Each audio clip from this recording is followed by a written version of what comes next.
Waheed Ahmed advocate रुकन Telangana Waqf Board CEO Waqf Board Mohammad Qasim, deputy mayor Baba Fasiuddin, Syed Akbar Hussain chairman अक़लियती मालियाती कॉर्पोरेशन और दीगर ने रियासती वज़ीर-ए-आला के चंद्रशेखर राव के हुक्म पर वफ्द ने दीवान जी अजमेर ज़ैनुल आबिदीन से मुलाकात करते हुए हुकूमत का नसराना पेश कर दिया और चादर भी दरगाह हजरत सैयद ख्वाजा मोइनुद्दीन चिश्ती गरीब नवाज रहमतुल्लाह अलैह की बारगाह में पेश किया और सलाम अर्जी करते हुए फातिहा ख्वानी और दुआ की गई और खुसूसी वज़ीर-ए-आला के चंद्रशेखर राव की सेहत और लंबी उम्र के लिए दुआ की गई। रियासत की तरक्की, अमन की बरकरारी और मुल्क की तरक्की और यकजहती के लिए भी दुआ की गई और मौजूदा माहौल के शर से अल्लाह ताला तमाम को महफूज रखे और तमाम अक़वाम को अमन के साथ यकजहती बनाए रखने की तौफीक दे। कहा वहीद अहमद एडवोकेट ने खासकर कहा कि सरकार हिंद हजरत ख्वाजा मोइनुद्दीन चिश्ती रहमतुल्लाह अलैह के उर्स के सिलसिले में शिरकत की है,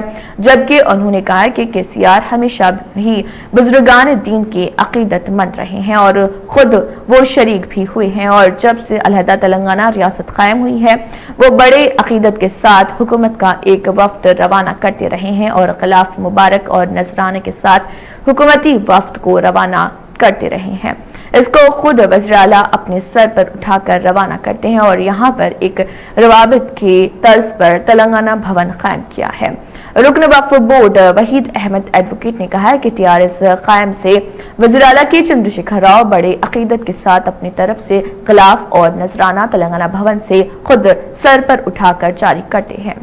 और पार्टी के तमाम कायदीन के साथ पूरी ट्रेन को बुक करवा कर अजमेर को रवाना किया है।